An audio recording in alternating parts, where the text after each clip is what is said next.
저도 뭐 이제 시민단체에서 오랫동안 활동을 또 하다 보니까 그런 행사를 할 때마다 사람들이 많이 오실까, 또 이렇게 뭐 사정이 생겨서 많이 못 오시고 그러면 모시는 분은 상당히 송구한 경우도 많이 있는데, 오히려 이렇게 좀 많지 않은 분들과 깊이 있는 대화를 나눌 수 있는 기회인 것 같아서 너무 마음에 두지 않아도 좋을 것 같습니다. 들어봤는데요. 아마 전체 강연 프로그램 중에서 가장 재미없는 주제가 아닐까, 또 가장 섬뜩한 그런 주제가 아닐까, 이런 좀 이제 걱정도 좀 드는데요. 그래서 좀 가볍게 좀 시작해 보려고 사진 중심으로 말씀을 좀 풀어가려고 합니다. 사실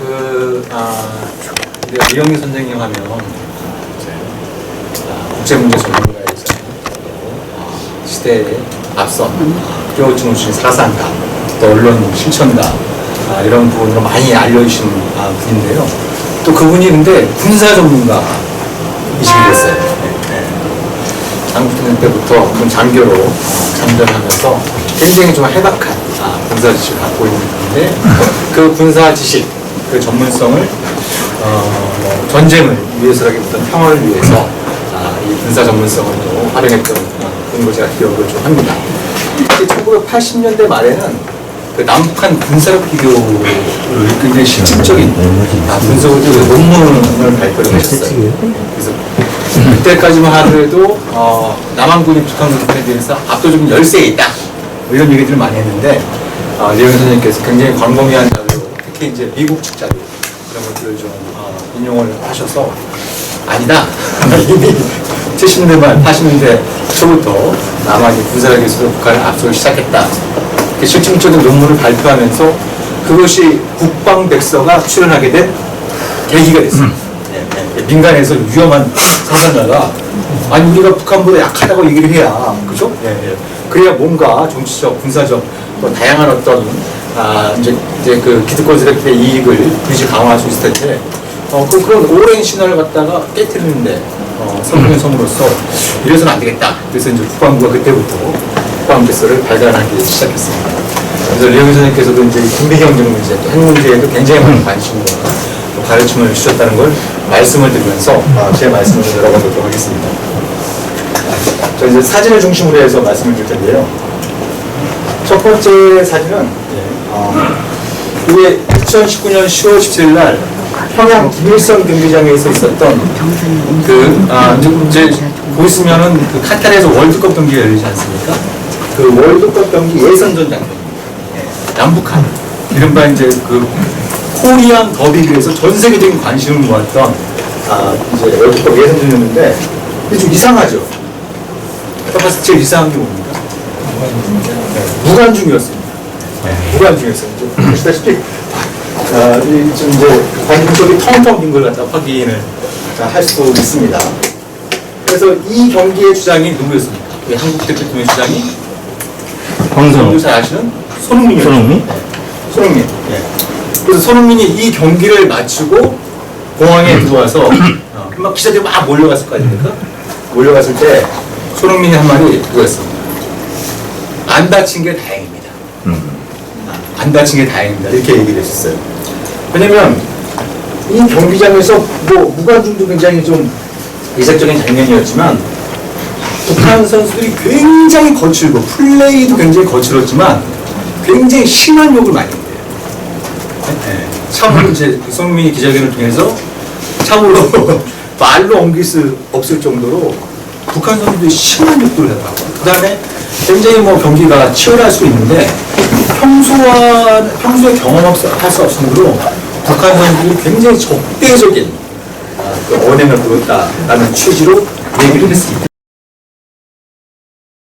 근데 이게 2019년 10월 17일에 있었던 일이에요. 17일에 있었던 일인데, 이로부터 시계를 1년을 거꾸로 한번 11개월 정도를 갖다가 13개월 정도를 갖다가 되감아 보면은 이 장면을 기억하시는 분이 계실 겁니다. 2018년 9월 19일 그 평양에 있는 능라도 경기장에서 문재인 대통령이 15만 명의 평양 시민들 앞에서 라이브로 연설하는 장면입니다. 연설하는 장면이에요.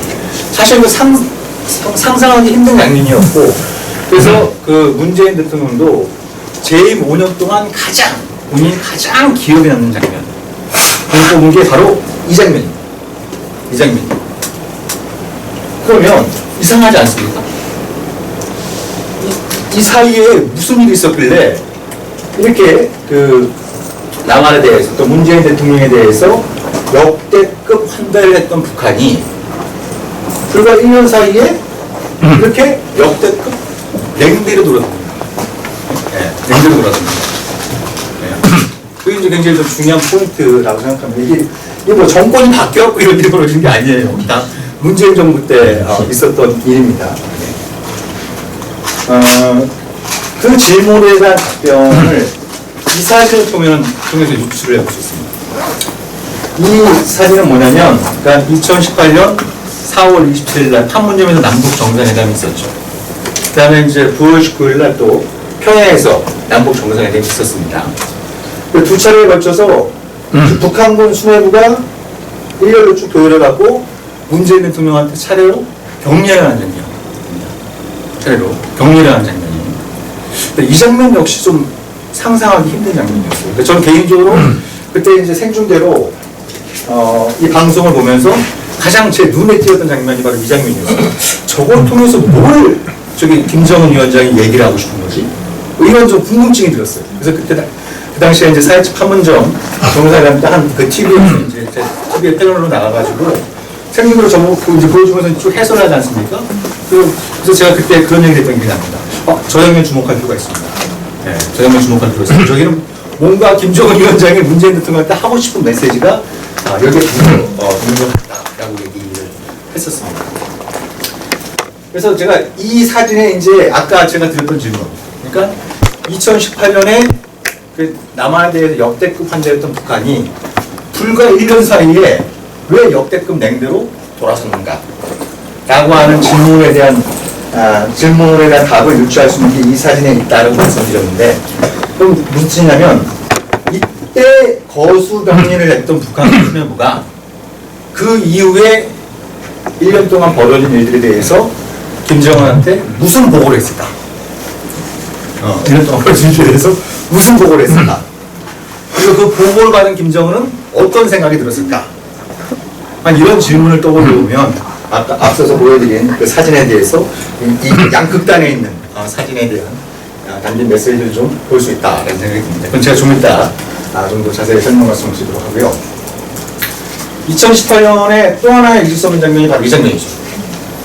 싱가포르에서 트럼프 대통령과 김정은 위원장이 사상 첫 북미 정상회담.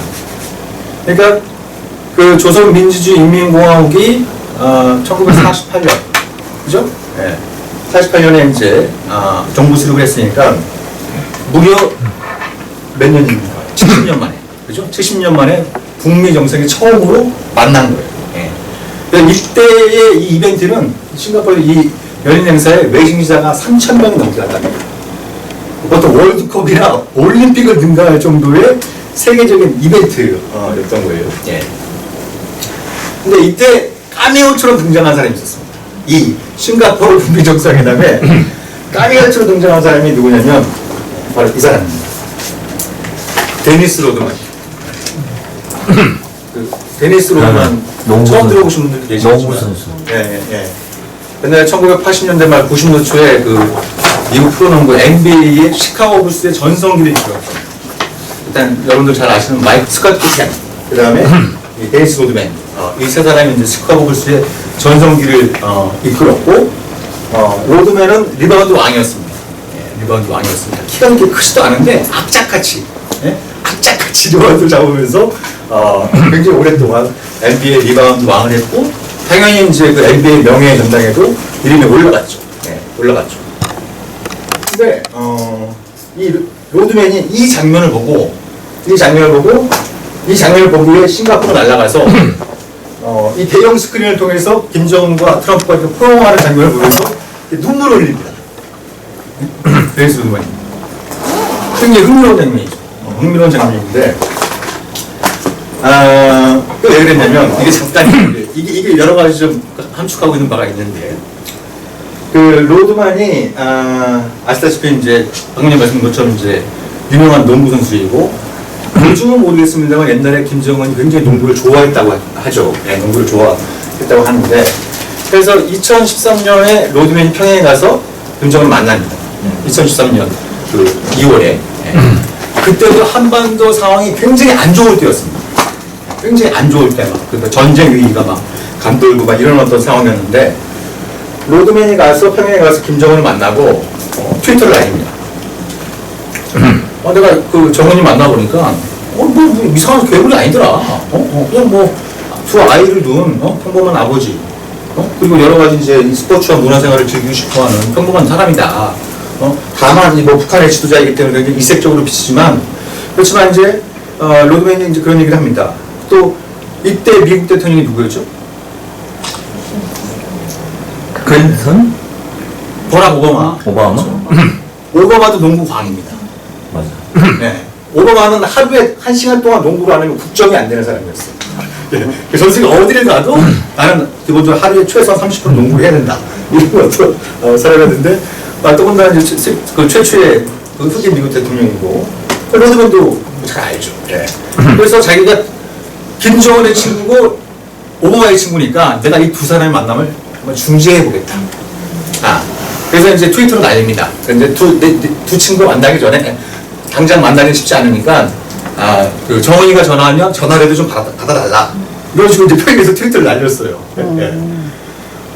그러고 나서 어떤 일이 벌어졌냐면 이 로드맨이 미국에서 완전히 종북주의자를 지킵니다. 무시급해놓은 빨갱이로 찍혀가지고 마녀 상영을 다닙니다. 로드맨이 뭐 그게 사실인지 아닌지 모르겠지만 막 살해 협박도 받고 명예의 전당에서 로드맨의 이름을 판해야 된다 라고 하는 미국 국민들의 선언운동도 막 벌어지고 미국에서 왕따를 당해요. 왕따를 당하게 됩니다. 그러면 이제 여기서 또 질문을 해볼 수 있습니다. 그 정도로 미국, 특히 이제 미국 정부는 북한 지도자하고 만남을 꺼려했는데 도대체 이 만남은 또 어떻게 가능했던가? 이 만남은 또 어떻게 가능했던가? 라고 하는 질문을 우리가 또 던져볼 수 있을 텐데요. 좀 더 그 로드맨에 대한 에피소드를 드렸습니다. 로드맨이 그래서 이제 한동안 이제 그 미국에서 이제 종북으로 지켜갖고 이제 숨어 지내다가 이 양반이, 그러니까 이 트럼프가 왜 대통령에 출마하기 전에 그 리얼리티쇼 프로그램 진행을 했었잖아요. 그때 로드맨을 한번 초청합니다. 그 방송에. 자기가 지난해 방송에 이제 초대석을 불려다가 엄청 안 봐주는 거예요. 당신이야말로 진짜 외교관이다. 외교관이다. 아니 미국에 이익이 되면 김정은이 아니라 그 이상의 사람도 만날 수 있는 건데 당신이 김정은하고 미국 대통령을 만나자고 얘기했다가 그게 미국에서 왕따하고 욕먹고 이런 거는 이거는 뭐 바람직하지 못합니다. 이런 식으로 얘기를 합니다. 그리고 나서 트럼프가 2015년 말에 대통령 후보로 출마하겠다고 선언했는데 로드맨이 지지, 거의 뭐 제일 먼저 지지 입장을 냈던 그런 이제 사람 중에 한 사람입니다. 이제 그런 어떤 부분들이 있는데 그러면 자기 친구 로드맨이 뭐 평화를 위해서 김정은과 오바마가 한번 만나는 게 어떻겠느냐 라고 로드맨이 얘기했다고 해서 로드맨이 미국에서 그렇게 정신적인 린치를 당하는 걸 보면서 김정은은 무슨 생각이 들었을까? 무슨 생각이 들었을까? 라는 질문을 해볼 수 있을 것 같아요. 그래서 김정은이 결과적으로 결심한 건 우리가 약해서 그렇다. 왜 이제 마오쩌둥 권력은 총구에서 나온다 뭐 이런 얘기를 한 것처럼 미국이 우리를 무시하는 나를 무시하는 이유는 우리가 약해서 그렇다 라고 생각을 해서 결심을 합니다. 바로 뭘 결심을 하냐면 핵무력 완성을 결심을 하게 되죠. 그래서 실제로 2013년 이후로 계속 꾸준히 핵무력도 이제 핵무기와 미사일 증강에 나서다가 2017년 들어서는 그걸 완성하기로 결심을 합니다. 그래서 2017년 1월 달에, 그죠? 1월 1일 날 신년사에서 그렇게 얘기를 합니다. 신년사에서 대륙간 탄도미사일 개발이 마감 단계에 들어섰다. 라고 얘기를 해요.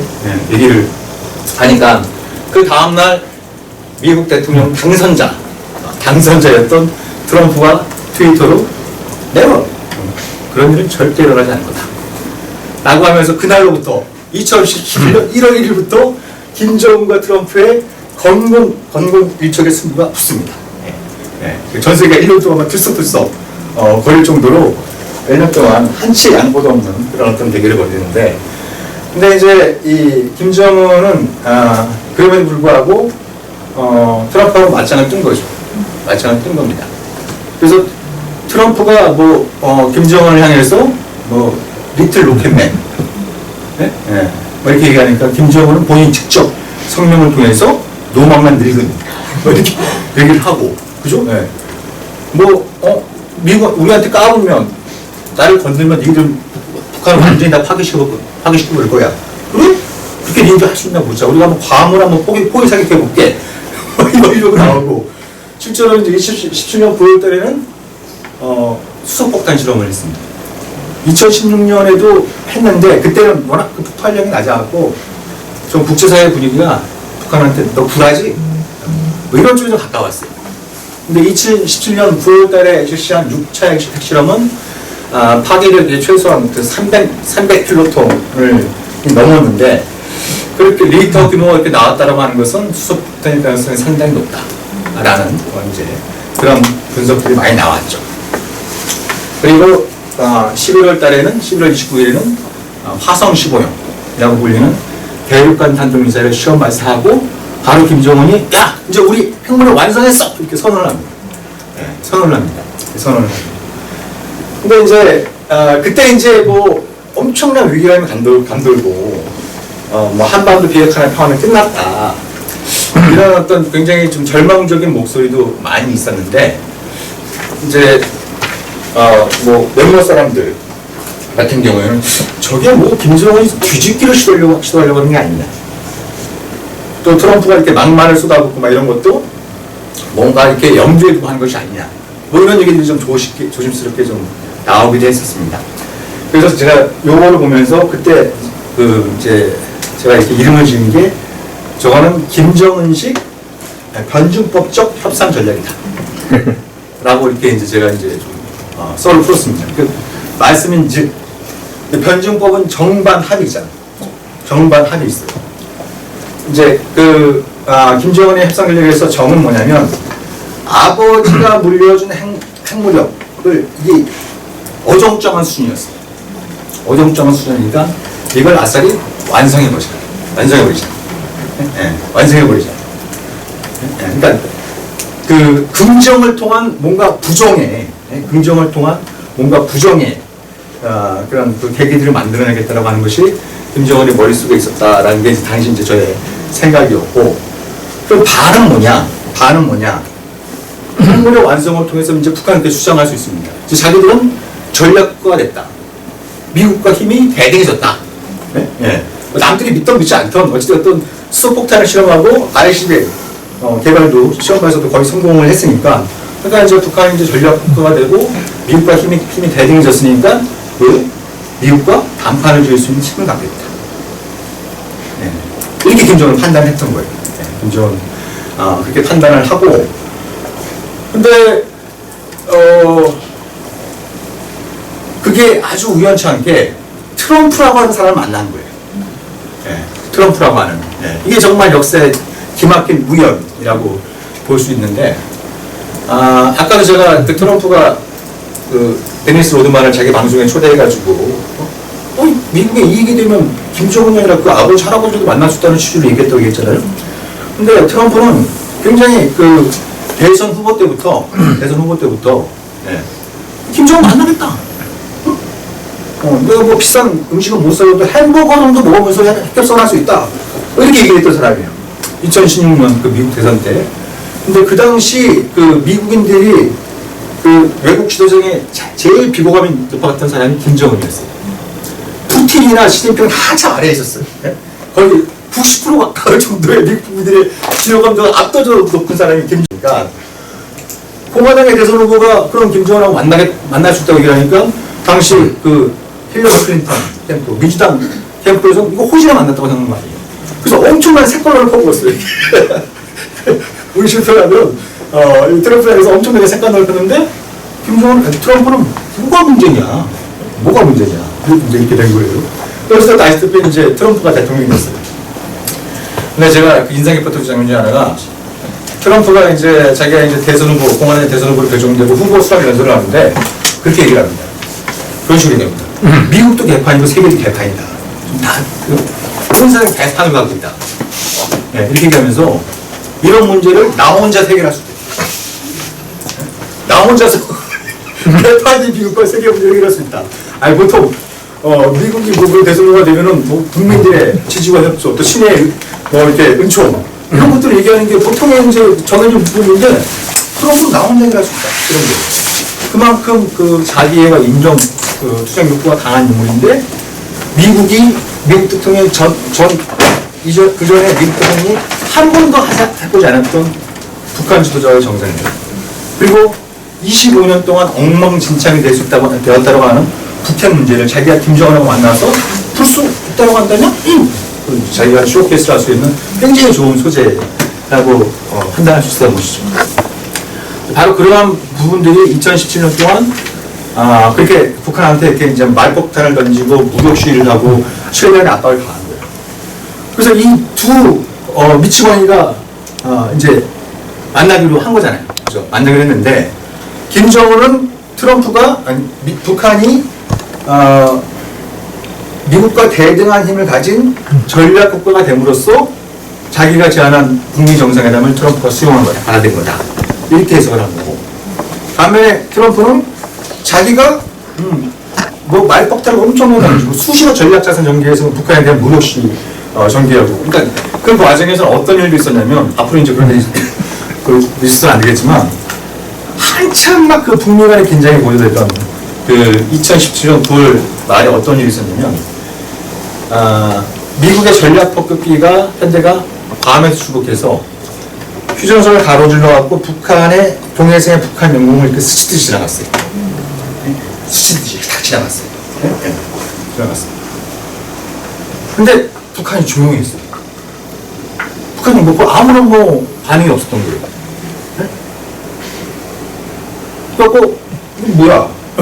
트럼프가 지시를 해가지고 야 우리 전략 폭격기 편대가 이렇게 지나갔어 하면서 이례적으로 그 지도를 공개해 줍니다. 그 비행 경로를 갖다 이렇게 공개를 해줘요. 일단 휴전선을 이남을 가로질러 갖고 북한의 동해상의 영공을 갖다 스치듯이 지나간 걸 딱 이제 그 그래픽을 딱 공개를 합니다. 이례적으로. 그게 왜 그랬냐면 트럼프는 자기 뭐 김정은이 하도 까보니까 미국 입장에서 이 주먹을 안 되는 이 젊은 지도자가 까보니까 주먹을 두고 한번 겁을 주려고 했던 거예요. 겁을 주려고 했는데 뭐예요? 근데 김정은은 눈을 감고 있었던 거예요. 무슨 말씀이냐면 전기 사정이 안 좋아서 그런 건지 아니면 그 레이더가 후져서 그런 건지 그걸 탐지를 못했던 거예요. 그래서 전략폭기 편대가 자기 그 동해상 영공을 스쳐 지나갈 정도로 근접 교환했는데도 북한이 몰랐던 거예요. 레이더가 고장났거나 전력을 아끼려고 스위치를 내렸거나 아무튼 뭐 그런 이유 때문에. 그러니까 트럼프 입장에서는 내가 주먹을 주고 겁을 주려고 딱 했는데 김정은 눈을 감고 있었던 잠을 자고 있었던 거랑 마찬가지잖아요. 예. 그 다음날 야 우리가 이렇게 했어. 그래서 그때 난리가 난 적이 있었습니다. 막 그 북한의 외무상이 유엔에서 뭐 이제 뭐 엄청나게 이제 미국을 비난하고 막 이런 일이 있었는데 아무튼 그렇게 말과 무력 시위와 경제적으로 김정은을 압박했기 때문에 김정은이 협상장에 나온 거다. 이렇게 이제 서로 해석을 하게 됐었죠. 그래서 두 사람이 이제 그게 이색적인 만남이 이제 이렇게 이루어진 겁니다. 아시다시피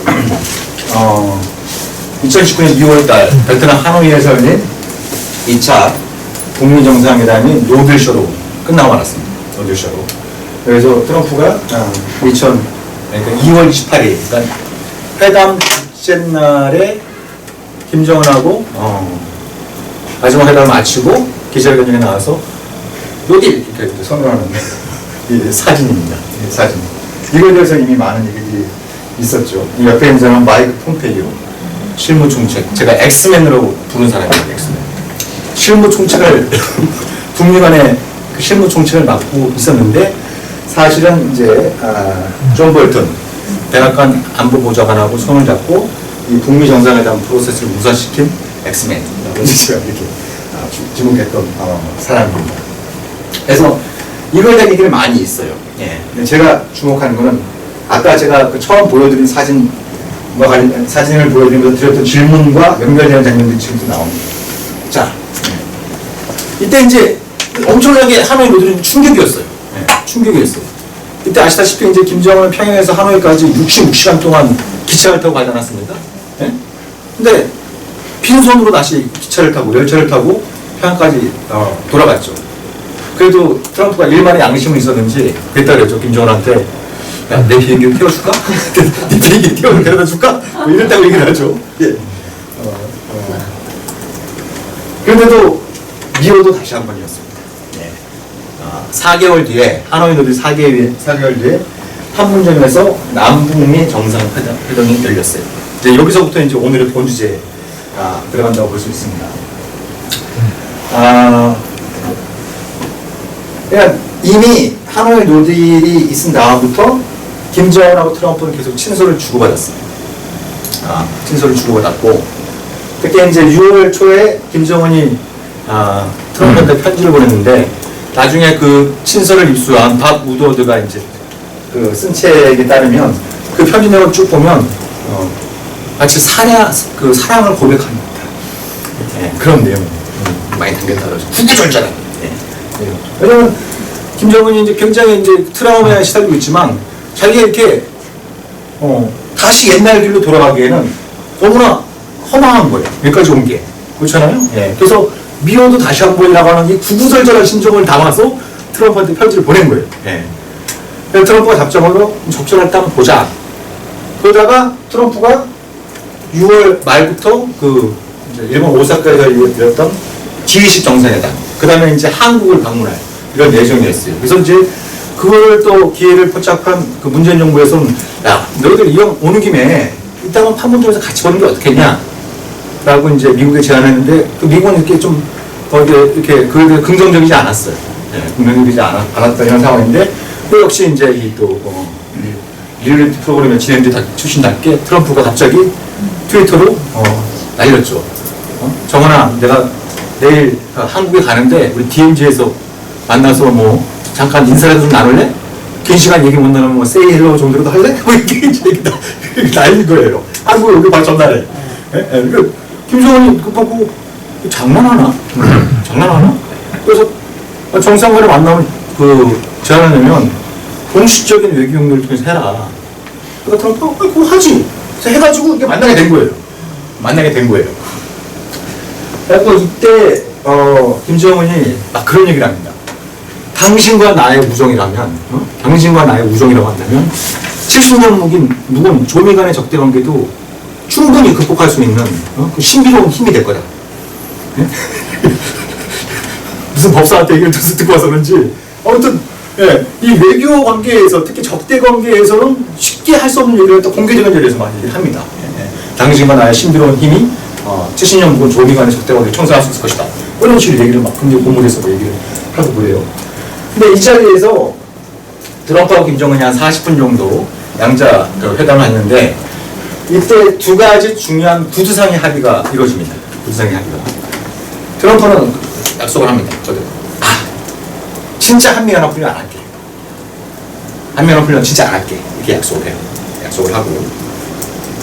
그러니까 김정은이 그래? 오케이. 그러면 북미 실무회담을 하자. 미국은 계속 북미 실무회담을 하고 다시 3차 북미 정상회담을 하든지 말든지 하자. 막 이런 입장이었던 반면에 북한은 하노이에서 만나봤는데 다 부질없더라. 그래서 막 그걸 거부하고 있었어요.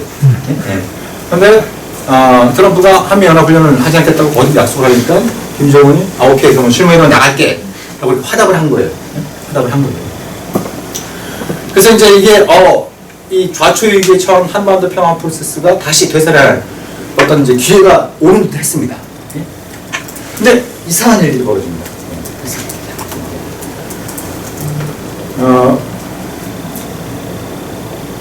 방금 말씀드린 것처럼 트럼프가 한미연합훈련을 안 하겠다고 약속을 하고 북한은 실무회담을 나가겠다고 이제 그에 대해서 이제 화답을 하는데 그래서 북한이 통보를 합니다. 미국 쪽에 제안합니다. 그럼 8월 달에 만나자.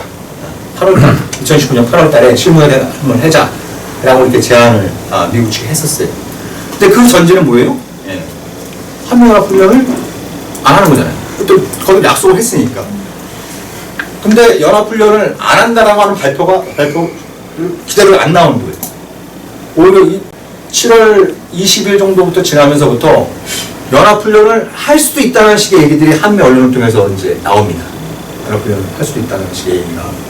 그러니까 이제 7월 25일 날 김정은이 직접 입장을 내놓습니다. 남조선 이제 문재인 정부를 향해서 입장을 내놔요. 만나서는 평화의 약속을 나누고 돌아서서는 미국하고 연합훈련을 하고 또 첨단 무기를 도입하는 이상한 이중적인 행태를 좀 중단하길 바란다.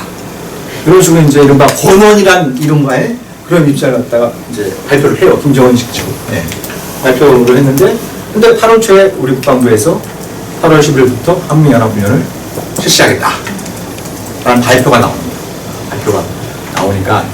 그러니까 이제 김정은이 열받아가지고 트럼프한테 편지를 보냅니다. 편지를.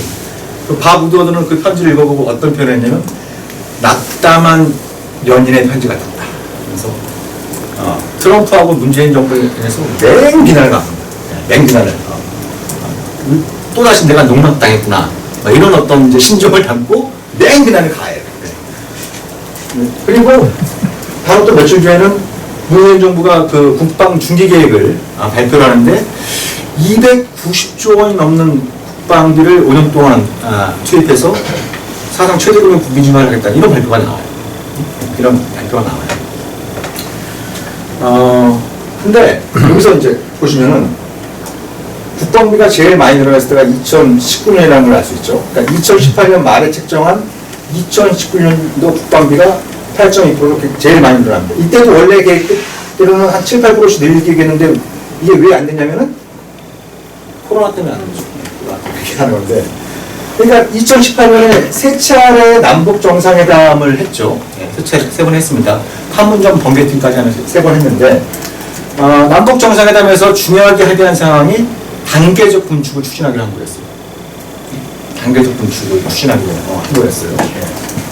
근데 2018년 연말에 책정한 2019년도 국방비가 사상 최대목으로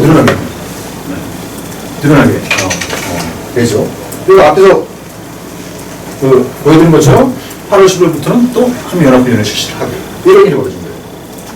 자, 그리고 8월 10일 날은 문재인 대통령이 8.15 그 광복절 경축사를 발표를 하는데 이때 기억하시겠습니다만 일본이 한국에 이제 수출 규제에 나섰잖아요. 그래서 몇 가지 그 핵심 부품 소재의 수출을 차단하면서 이 한일전이 뜨겁게 달아오를 때였어요. 반일 막 이게 막 열기가 후끈후끈 달아오를 때였죠. 이때 문재인 대통령이 그런 취지를 연설합니다. 남북한이 한반도 평화 경제를 실현해서 일본을 따라잡아보자. 그래서 가서 일본을 뛰어넘어보자. 이런 취지로 8.15 경축사를 발표를 합니다. 그 다음날 북한에서 그 유명한 얘기가 나옵니다. 그 안경명 분위기가 그 다음날 나오게 되죠. 삶은 소대가리 양천대서 봅시다. 라고 하면서 남조선과는 더 이상 상종하지 않겠다. 라는 입장이 그 다음날 나오게 된 거예요. 그러니까 제가 왜 아까 그런 질문을 한번 드렸잖아요. 이때 그 문재인 대통령한테 거수경례했던 북한군 수뇌부가 그 이후에 벌어진 일들에 대해서 김정은한테 무슨 보고를 했을까? 그죠? 네, 무슨 보고를 했을까? 미국 대통령이 하지 않겠다는 한미연합훈련은 계속하고, 그죠? 네.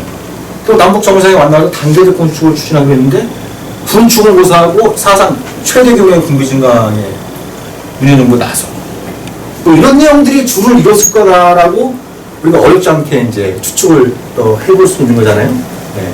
그래서 그런 보고를 아까 말씀드린 것처럼 김정은이 직접 권한을 통해서 그 이중적인 행태를 좀 중단해 달라 이렇게 얘기했는데 바로 그 말이 떨어지자마자 한미연합훈련을 실시하고 국방중기를 통해서 사상 최대의 군비 증강 계획을 발표를 하고 그리고 대통령은 나와서 남북한이 힘을 합쳐서 일본을 이겨보자 이런 취지로 연습하니까 예. 그러니까 이제 북한이 아까 말씀드린 것처럼 그런 막말을 또 이렇게 쏟아내게 되는 중요한 이제 배경이 됐다라고 볼 수 있습니다.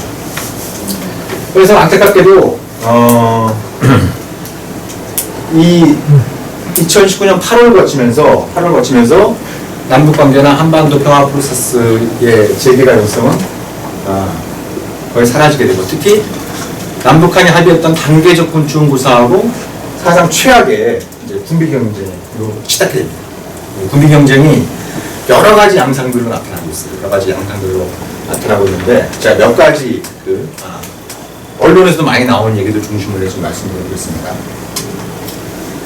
지금 그 왼쪽에 있는 게 극초음속 미사일이에요. 극초음속. 그러니까 명칭에서 아시는 것처럼 이 미사일은 음속의 몇 배에 달합니다. 몇 배에 달합니다. 이게 이제 극초음속 미사일의 종류에 따라 다르지만 몇 배에 달해요. 그래서 북한이 이걸 작년 또 올해 시험 발사했을 때 몇몇 언론에서 게임 체인저라고 막 이름도 막 붙이고 그랬죠. 왜? 요기가 안 되니까요. 이걸 중간에 떨굴 수가 없으니까 이제 게임 체인저라는 이름을 붙였는데, 그러면 북한은 이걸 왜 만들었을까? 이런 질문을 해볼 수 있어요. 이걸 왜 만들었을까? 이미 2016년, 2017년에 사드, 경북 성주의 사드 배치를 강행할 때 북한이 배치? 해봐. 우리 이 정도 만들 거야. 사드를 비롯한 미사일 방어 체제를 무력화시킬 수 있는 미사일을 만들 거야. 라는 입장을 이미 2016년, 2017년에 얘기를 했었어요. 얘기를 했었어요. 그죠? 근데 북한 극초음속 미사일 시험에서 뭐 분명히 유감스럽고 뭐 반대를 하는 거지만, 이거를 발사하니까 언론이나 뭐 전문가들 말하면 북한이 어떻게 저럴 수 있어? 그죠? 마치 전혀 예상하지 못했던 일이 벌어진 것처럼 막 호들갑더라고요. 그렇지만 이건 충분히 예견할 수 있는 일이었어요. 충분히 예견할 수 있는 일이었어요. 왜냐면 사드는 이제 미사일 디펜스의 패밀리 중에 하나입니다. 형제들 중에 하나예요. 그러니까 미사일 디펜스가 뭐죠? 미사일 방어 체제는 저쪽에서 미사일을 쏘면 이쪽에서도 미사일이나 레이저를 쏴가지고 그 미사일을 떨구겠다는 거예요. 그걸 유입하겠다는 거예요. 당연한 거죠. 그죠? 적이 쏜 미사일, 특히 그 미사일에 핵탄두가 장착되어 있으면, 그죠? 수만 명, 수십만 명이 몰살 나갈 수도 있잖아요. 그래서 그걸 중간에 떨구겠다고 하는 건 뭐예요? 어떻게 보면 굉장히 자연스러운, 당연한 자기 보호 본능이라고 할 수 있어요. 그죠? 당연히 그럴 수 있잖아요. 그죠? 근데 이게 간단치가 않아요. 간단치가 않아요. 예를 들면, 지금 이 문컵하고 이하고 같이 이렇게 있다고 한다면, 이게 이제 이 지금 컴퓨터를 사이에 두고 이걸 뭐 강이라고 한다면 이 강을 사이에 두고 양쪽에 이 대대로 철천지 원수 마을이 이렇게 쭉 있어요. 있는데, 그러면 예를 들면 이제 좀 그 옛날 무기를 비유를 해보자면, 서로 이제 건들기만 해봐라 그러면서 서로 이제 팽팽하게 막 이제 대비태세를 갖추고 있어요. 그래서 건들기만 하면 너희들이 화살을 쏘면 우리도 바로 쏠 거야. 이런 상황으로 막 서로 이제 대비태세를 갖추고 있어요. 근데 그걸 쉽게 쏠 수 있겠습니까? 없겠습니까? 쉽게 쏘기가 쉽지 않죠. 여기서 화살을 쏘는 순간 저쪽에서 화살 날아올 거 아니에요. 그죠? 그래서 이걸 전문 용어로 억제라고 합니다. 그러니까 네가 나를 공격하면 내가 보복해서 네가 공격을 통해서 얻을 수 있는 이익보다 훨씬 더 큰 피해를 줄 거야. 이게 그래서 나를 공격하지 못하는 게 억제예요. 영어로 얘기하면 디터런스. 공포의 균형이죠. 공포의 균형. 그렇죠. 그런 셈입니다. 그래서 이제 공포 균형이 이루어지고 있는 거예요. 근데 이 물컵 마을이 어느 날 갑자기 어디서 방패를 가져왔어요. 방패를 가져왔어요. 방패를 딱 하는 거예요. 딱 가져온 거예요. 그러면 이 물컵에 있는 마을에 있는 사람들은 어떤 생각이 들겠어요? 우리는 안전해. 그리고 이 물컵에 있는 마을 사람들 중에 이 물병에 있는 마을은 어떻게 되는지 이걸 없애버려야 된다고 생각하는 사람들이 있어요. 그런 사람들이 있어요. 그러면 무슨 생각이 들 수 있냐면, 내가 선빵을 날리고 저쪽에서 미사일을 보고라면 우리가 방패를 막을 수 있다. 이런 생각이 들 수 있겠죠. 그죠? 이쪽에서 그런 생각을 안 가져도, 그죠? 이쪽에서 그렇게 생각할 거 아니에요. 그죠? 이쪽에서는, 야, 쟤네들이 언제든지 선박을 날릴 수 있어. 네? 그러면, 이 물병 마을이 선택할 수 있는 게 몇 가지 옵션이 있을 수 있어요. 첫 번째는, 이 마을의 대표가 이 마을을 찾아가고 무릎 꿇고 사죄하면서, 그동안 우리가 너무 잘못했다. 제발, 목숨만은 살려달라. 라고, 호소를 하는 거예요. 욱소를 하면서 살려달라. 그런 옵션이 하나 있어요. 또 하나의 옵션은, 야, 우리도 방패를 어디선지 구해봐. 근데 방패가 너무 비싸요. 만들기도 쉽지 않고. 이거는 화살을 막는 방패 수준으로 말씀드렸지만, 초고속으로 날아오는 탄도미사일을 중간에 이륙한다고 하는 건, 이건 보통 일이 아니거든요. 그렇잖아요? 그러면 이 물병에 있는 마을은 무슨 생각이 들 수 있냐면, 야, 지금 화살은 너무 좀 가늘고 약해. 굉장히 두꺼운 거를 좀 만들어봐. 그래서 방패를 뚫어버릴 수 있는 거. 네? 그리고 저쪽에 좀 방패가 많지 않으니까 우리가 화살을 지금 한 100개 있는데 이거 한 1000개 정도 늘려. 네? 정도 늘려. 그 다음에 가능하면 그 물병에 있는, 이 물컵에 있는 그 윗동네. 네? 여기도 이 물컵마을로 별로 사이가 좋지 않다고 했는데 그 윗동네하고 잘 꼬셔봐. 여차하면 옆구리 좀 찔러달라고. 우리가 좀, 여러 가지 좀 해줄 테니까 여차하면 옆구리 좀 찔러달라고 좀 해봐. 일종의 동맹이죠. 네. 그러면 어떤 선택을 제출하겠습니까? 찾아가서 살려달라고 무릎 꿇고 살려달라고 빌까? 아니면 군사적인 대응이 나설까? 네. 인류 역사는 대개 경우 90% 이상은 대응이 나섭니다. 대응이 나서요. 실제로. 그렇죠? 네. 그러면 어때요? 이 물컵에 있는 마을은 우리가 방패를 가졌으니까 이제 우리는 진짜 안전해졌어. 우리는 이제 힘으로 평화를 지키게 됐어. 이렇게 생각했는데 들려오는 소문이 야 저기서 막 이 화살 저 화살도 만들고 미사일도 엄청나게 많이 만들고 더군다나 윗마을까지 꼬시고 있네? 이런 거예요. 그럼 내가 방패를 가지면 더 안전해질 줄 알았는데 오히려 더 불안해지기 시작해요. 이걸 전문 용어로 안보 딜레마라고 합니다. 나의 안보를 증진하기 위해서 뭔가 군사적인 조치, MD, 사드 배치 같은 군사 조치를 했는데 상대방의 반작용을 야구해갖고 오히려 내가 불안해지는 거예요. 네.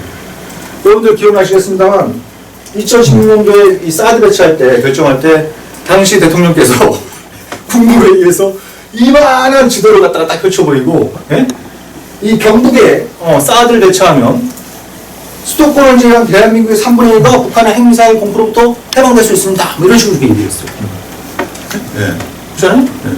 근데 그 이후로 북한이 뭔가 쏠 때마다 우리 안보에 구멍이 생겼다. 구멍이 생겼다. 이런 일을 계속 반복하고 있어요. 그러다가 극초음속 미사일이 나오니까 이제 방어수단이었구나. 그러니까 지금 대통령 뭐라고 그러십니까? 후보도 뭐라고 그러셨어요? 막을 수단이 없으니까 먼저 때려버려야 돼. 선전부터 얘기가 나오는 거예요. 그렇잖아요. 그러니까 이게 제가 말씀드렸잖아요. 이상하잖아요. MD를 방패를 갖다 놓으면 그렇잖아요. 내가 선전공격할 이유가 없다고 하는데 뭔가 상대방의 반정이 일어나니까 뭐예요? 선전타격 얘기가 대통령 당선자에 나오는 이런 어떤 상황. 이런 상황이 이제 지금 군비경쟁 형태가 나타나고 있고 이게 지금 한반도 정안에도 이런 것들이 많이 나타나고 있고 두 번째는 이것도 이제 이 왼쪽에 있는 사진은 북한의 잠수함 발사 탄도미사일입니다. 잠수함 발사 탄도미사일. 북한이 몇 차례 시험 발사를 하고 요 이름을 뭐라고 붙였냐면 북극성이라고 지었어요. 네? 북극성이라고 잠수함 발사 탄도미사일 SLBM 이름을 북극성이라고 지었어요. 네. 이 오른쪽에 있는 사진은 세계 최초의 SLBM이에요. 네, 세계 최초의 SLBM입니다. 미국이 1960년대 초에 만든 폴라리스라고 하는 SLBM입니다. SLBM. 네, 여기 영어 보케블리어 들어갑니다. 북극성 영어는 뭡니까? 폴라리스. 네? 네, 폴라리스. 그래서 저는 북한이 자기들 SLBM을 만들었다 그러면서 그 이름을 북극성이라 지은 걸 보고 굉장히 흥미로운데? 이게 우연의 일치인가? 그러니까 이름이 같잖아요, 어떻게 보면. 하나는 조선말이고 하나는 영어이지 같은 북극성이에요. 같은 폴라리스예요. 네? 네. 이게 우연히 일치인가? 예? 예. 북한이 있다 보니까 그냥 이게 우연히 일치인가? 아니면 뭔가 북한이 이걸 의식해서 의식해서 이렇게 이름을 지은 건가? 그래서 제가 평양에 갈 일이 있으면 꼭 물어보고 싶어요. 꼭 물어보고 싶은 분인데, 근데 이게 이제 이게 보여주는 이제 그 한반도 혹은 한반도를 넘어선 군비 경쟁의 특징을 보여주는 게 바로 이 장면인데, 이미 북한은 그 지상에서 쏠 수 있는 미사일들이 많이 있잖아요. 예? 예, 예. 그 과거에는 스커드, 노동, 뭐 대포동으로 막 불렸고, 지금은 이제 화성 계열로 이름이 쭉 나고, 뭐 언론에서 뭐 북한판 이스칸다르니 뭐 이런 이름이 나오고 막 그러잖아요. 예. 그 땅에 쏠 수 있는 미사일이 많이 있어요. 근데 왜 굳이 예? 예. 왜 굳이 바닷속 깊이 있는 잠수함에서 이걸 쏘려고 하는가? 예? 예. 이런 질문들 볼 수 있는데, 그거는 미국이 폴라리스를 만든 거하고 그 이유가 같다고 보면 되는 거예요. 유별난 게 아니라는 거예요. 예. 그러니까 처음에 내가 그 핵무기를 만들 때는 그거죠. 핵무기를 만들 때는 그런 생각이 든 거예요. 내가 핵무기를 만들면 좀 가슴 뭐 핵무기를 만들어서 그걸 지대에 미사일을 장착하면 그럼 됐다라고 생각하기 쉬운데, 아까 말씀드린 것처럼 안보는 상대가 있는 게임이잖아요. 상대가 있는 게임이에요. 그래서 내가 만약에 지대지 핵미사일을 갖게 되면 이 핵미사일은 유사시 적의 가장 먼저 공격 대상이 되겠죠. 최우선적인 표적이 되는 거예요. 그죠? 네. 그래서 유사시 이게 무력화된다는 판단되면 이게 별 군사적 가치가 없는 거잖아요. 그죠? 네. 근데 그래서 뭐가 있어요? 그래서 생각하는 게, 야, 잠수함에다가 이 핵미사일을 달아갖고 달고 있으면 유사시에 적이 내 그 땅에 있는 미사일을 갖다가 파괴해도 우리가 바닷속에서 미사일을 할 수 있다고 하는 능력을 보여주면 얘네들이 우리를 공격하지 못하지 않겠냐. 예. 이게 전문 용어로 2차 공격 능력이에요. 세컨드 스트라이크 케이블이라는 거예요. 예. 그래서 미국은 지대지 미사일뿐만 아니라 SLBM도 있고 또 뭐가 있어요? 아까 말씀드렸던 전략 폭격기. 예. 이걸 갖다가 이제 핵 삼축 체계라고 이제 뉴클리어 트라이어드라고 이제 부르는 거죠. 근데 북한은 이제 공군력 자체가 굉장히 좀 취약하기 때문에 이런 잠수함 발사 탄도미사일 SLBM 이런 거죠. 그래서 그 의도했는지 우연인지가 알 수 없지만 이 북승에 담겨 있는 의미는 북한도 2차 공격력을 갖겠다라는 그런 의지들이 담겨 있다라고 볼 수가 있습니다. 그래서 이제 윤석열 정부 들어선 한국형 삼축 체계를 공식화하고 있습니다. 이게 이제 박근혜 정부 때 이제 처음 나온 건데, 삼축 체계는 뭐냐면, 아까 이제 미국의 삼축 체계는 ICBM, SLBM, 전략 폭격기, 이렇게 뉴클리어 트라이어드라고 구성됐다고 말씀드렸잖아요. 근데 한국에 핵무기가 없으니까, 그러니까 한국의 삼축 체계는 뭐냐면, 첫 번째는 킬체인입니다. 킬체인은 뭐냐면, 북한의 공격 징후가 명확해지면, 공격 징후가 명확하다고 판단이 되면 선방을 알리겠다는 거예요. 선방을 알리겠다는 거예요. 예. 그 이제 킬체인이고, 두 번째는 미사일 방어 체제예요. 아까 말씀드린 미사일 방어 체제예요. 그래서 선방을 알렸는데도 혹시 뭐 파괴되지 않고 날아오는 게 있을 수 있잖아요. 그거는 미사일을 쏴서 그걸 중간에 유격하겠다. 그게 이제 미사일 방어 체제 MD 이고, 세 번째는 그래도 떨어지는 게 있을 수 있잖아요. 그 떨어져서 우리가 피해를 당하면 대량으로 응징보복하겠다. 이렇게 이제 세 가지로 구성되어 있는데, 근데 이게 좀 자극적이잖아요. 그죠? 자극적이. 특히 이제 킬체인 이런 건 좀 자극적이잖아요. 네? 네. 북한의 선제 공격 징후가 명확하다라고 판단하는 게 쉽지가 않잖아요. 그죠? 굉장히 쉽지 않습니다. 예, 예. 그건 제가 자세히 말씀 안 드리고 충분히 예상하시는 부분인데, 아무튼 그것도 그렇고, 여러 가지 이제 이게 자극적이니까, 문재인 정부는 이 표현을 그래서 폐기를 했어요. 그래서 핵과 WMD, 대량 파괴 무기에 대한 대응 능력, 이런 식으로 해서 이제 좀 명칭을 중화시켰어요. 네? 명칭을 중화시켰는데, 근데 역설적으로 삼축체계 관련된 돈은 문재인 정부 때 엄청나게 많이 썼습니다. 이름만 달라졌을 뿐이에요. 이름만 달라졌을 뿐이지, 킬체인, 그죠? 예. 그 다음에 미사일 방어 체제, 대량 응징 보복, 예? 이 관련된 무기 체계의 개발과 예산 투입은 문재인 정부 때, 박근혜 정부 때 비해서 문재인 정부가 거의 2배 가까이 썼습니다. 2배 가까이 썼어요. 근데 이거 이제 윤석열 정부는 이거 다시 산출책이라는 이름을 불활하면서 어떻게든지 이걸 완성해 보겠다. 이렇게 얘기를 하고 있는 실정이죠. 네. 그래서 이것도 이제 앞으로 어떻게 정해지는지가 이제 주목할 만한 부분이고. 그 다음에 이제 또, 북한이 계속 미사일 쏘고 막 핵실험 지문까지 펼쳐야 돼 버리니까 북한이 또 그러면 미국의 전략 자산을 적시에 다시 전개하겠다. 뭐 이런 얘기들이 다시 이제 좀 한미 간에 좀 나오고 있습니다. 네, 나오고 있는 그런 실정이에요. 네. 그러니까 전략 자산 그러면 도대체 이게 뭔가? 이게 재테크 용어인가? 이렇게 할 수도 있는데 전략 자산은 상대방이 전쟁을 결심하지 못할 정도의 군사력을 의미합니다. 상대방이 전쟁을 결심하지 못하게 할 정도의 압도적인 군사적 능력을 의미한다라고 이렇게 보면 되는데, 여기 지금 그림에 나와 있는 B-52 그 폭격기, 이 폭격기에 장착할 수 있는 재래식과 핵탄두의 파괴력은 북한 전역을 몇 번 완전 파괴할 수 있을 정도의 무장력을 갖추고 있어요. 그리고 이거는 잘 아는 항공모함 전장, 그죠? 그 다음에 스텔스 전투기 대비, 뭐 핵잠수함, 이런 것들이 전략 자산에 포함되어 있어요. 포함되어 있는 이런 부분이